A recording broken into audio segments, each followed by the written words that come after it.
So today I want to look at the passage which is set for this Sunday. It's a very famous passage, the raising of Lazarus.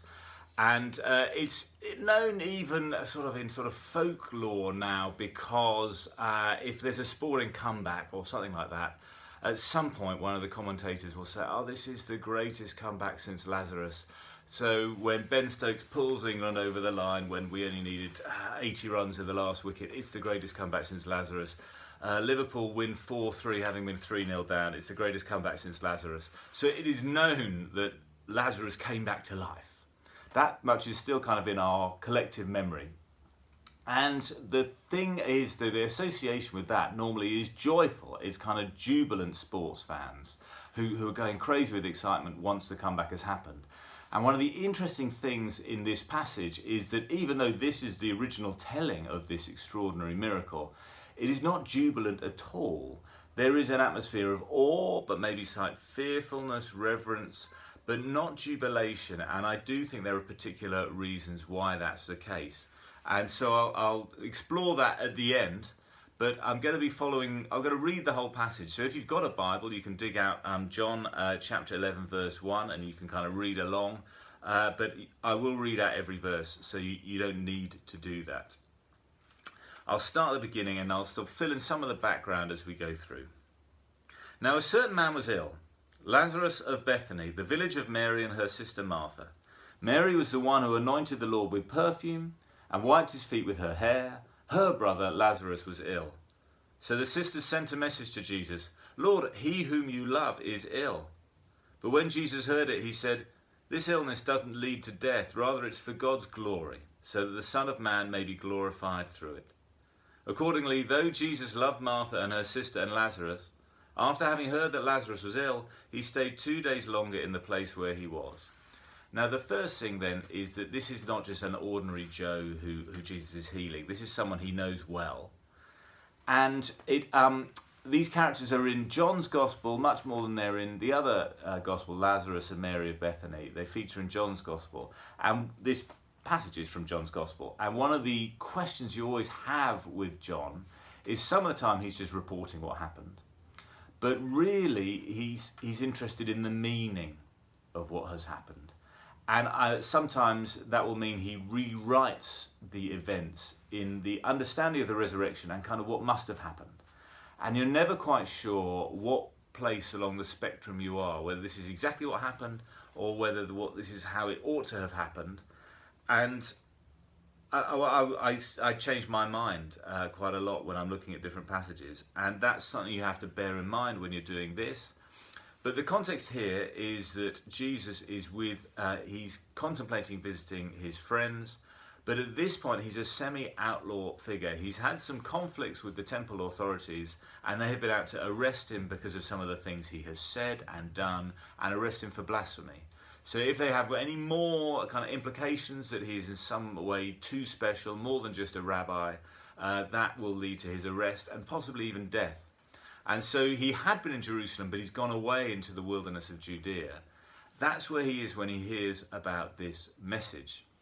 Then he has to decide what to do. Verse 7. Then after this, he said to the disciples, let's go to Judea again. The disciples said to him, Rabbi, the Jews were just now trying to stone you. Are you going there again? Jesus answered, are there not 12 hours of daylight? Those who walk during the day do not stumble because they see the light of this world, but those who walk at night stumble because the light is not in them. After saying this, he told them, our friend Lazarus has fallen asleep, but I'm going there to awaken him. The disciples said to him, Lord, if he has fallen asleep, he'll be all right. Jesus, however, had been speaking about his death, but they thought he was referring merely to sleep. Then Jesus told them plainly, Lazarus is dead. For your sake, I'm glad I was not there so that you may believe, but let us go to him. Thomas, who was called the twin, said to his fellow disciples, let us also go that we may die with him. So now we have this full, proper kind of introduction of the theme of death. This is not just a healing of someone who's sick. This is someone who'll die, but also whose death is it? And this is going to come back again and again. And Thomas actually is quite perceptive in what his thesis is. He let us also go that we might die with him. Not die with Lazarus, die with Jesus. Because if Jesus goes back to Judea, then he's going to be arrested and things may get really bad for him. And Thomas wants to stay with him at this point. It seems that that's not part of Jesus's plan, but that's what Thomas is conscious of. Jesus maybe is trying to do, if you like, a private miracle. We know he had private discussions with his disciples, describing who he was and why he was doing what he did. I think when he goes into this, he thinks this is going to be a private, semi-private illustration of his nature as a Messiah to the people he trusts and knows him, so that he can teach them. I don't think he's expecting it to go further. I don't know, but that's my theory. Verse 17. When Jesus arrived, he found that Lazarus had already been in the tomb for 4 days. Now Bethany was near Jerusalem, some 2 miles away, and many of the Jews had come to Martha and Mary to console them about their brother. When Martha heard that Jesus was coming, she went and met him, while Mary stayed at home. Martha said to Jesus, "Lord, if you'd been here, my brother would not have died. But even now I know that God will give you whatever you ask of him." Jesus said to her, "Your brother will rise again." Martha said to him, "I know that he'll rise again in the resurrection on the last day." Jesus said to her, "I am the resurrection and the life. Those who believe in me, even though they die, will live. And everyone who lives and believes in me will never die. Do you believe this?" She said to him, "Yes, Lord, I believe that you are the Messiah, the Son of God, the one coming into the world." And this is juggling a traditional understanding of a resurrection and Jesus pointing to his own resurrection. The traditional understanding, or one of them, which was around at the time, was yes, you would rise again from the dead at the last day, when God's special agent, the Messiah, would wrap up the universe. And that is still, if you like, a Jewish belief, which explains, why you want to buy your grave very near Jerusalem. So the Mount of Olives is packed with graves who will be very close to the resurrection when it starts to happen on the last day. So Mary is saying, yeah, okay, I understand. Yeah, I'll be risen on the last day, or he will rise on the last day. And Jesus is saying, no, it's going to happen sooner than that. You're seeing the beginning of this now, and that's what you're going to see in a few moments. But he's talking to someone who he knows and trusts. My theory is he's made a miscalculation. He wants to see Mary and Martha. He's not expecting the mourners. He's not expecting the publicity.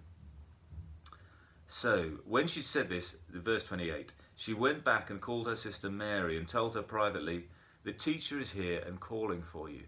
And you see the privately bit, this is a secret message. The teacher is here. She doesn't say Jesus of Nazareth is here or Jesus is here. She says the teacher. She's kind of dropping a hint so that Mary can understand, but the others around won't necessarily understand.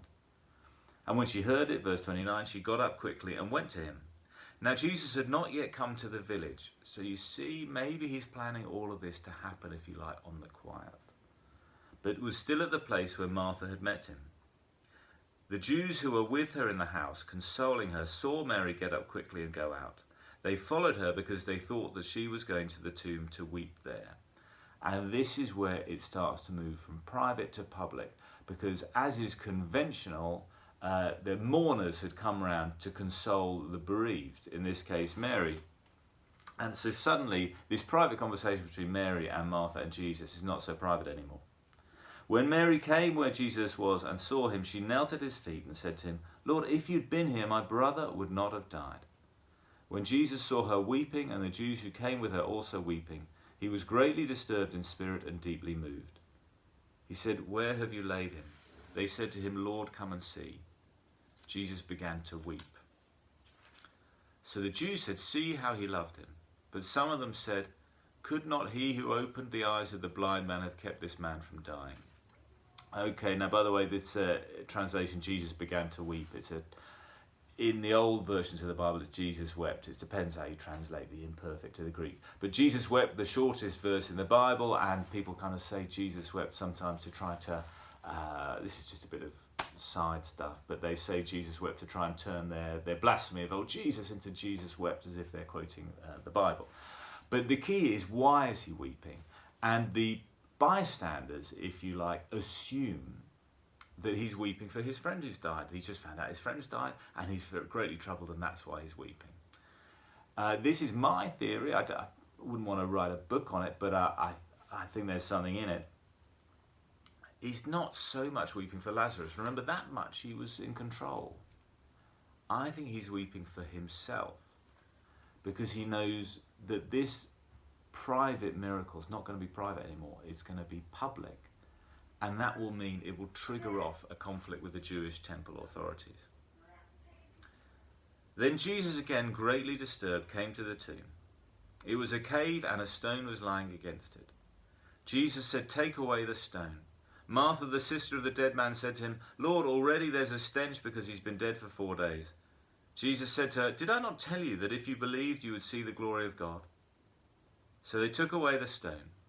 And Jesus looked upwards and said, "Father, I thank you for having heard me. I knew that you always hear me. But I've said this for the sake of the crowd standing here, so that they may believe you sent me." When he had said this, he cried out with a loud voice, "Lazarus, come out." The dead man came out, his hands and feet bound with strips of cloth, and his face wrapped in a cloth. Jesus said to them, "Unbind him and let him go." Now, there's need a little bit of understanding about sort of prophecies about the Messiah. In Isaiah, the prophecies were that the Messiah would come to heal the sick, he would make the blind see, he would raise the dead. So here, Jesus is raising the dead. It's kind of like, here I am the Messiah. And he's not just doing this to in private to just the people he knows and trusts. He's doing this in public, because there are all these mourners who have seen, and news of this is sure to get back to the Jewish temple authorities. He is triggering off the momentum that will lead into Palm Sunday and eventually the cross. So he's raising Lazarus from the dead, but I think in doing so, he is confronting his own death. Many of the Jews, therefore, who'd come with Mary and had seen what Jesus did, believed in him, but some of them went to the Pharisees and told them what he had done. And this, I'm going to end there, but this leads into a conversation with the chief priests about how they decide that the policy will be to sacrifice the one man, Jesus, so that the rest of the population will be untouched by the danger he presents to the authority. But you see, the people aren't going crazy with delight at this particular comeback, this resurrection. Jesus is not joyful. He has done what he set out to do, but I think he's done it in a much more public way than he expected. And that means there's no retreat now. He can't go back into the wilderness once more. This will be too much. He's gone too far. There's no retreat. And so this is going to take him into Jerusalem and eventually take him to the cross, which is why I think there is this twofold thing going, that the death of Lazarus and his resurrection in turn is exchange, if you like, for Jesus' own death. And that explains some of the sorrow in this passage.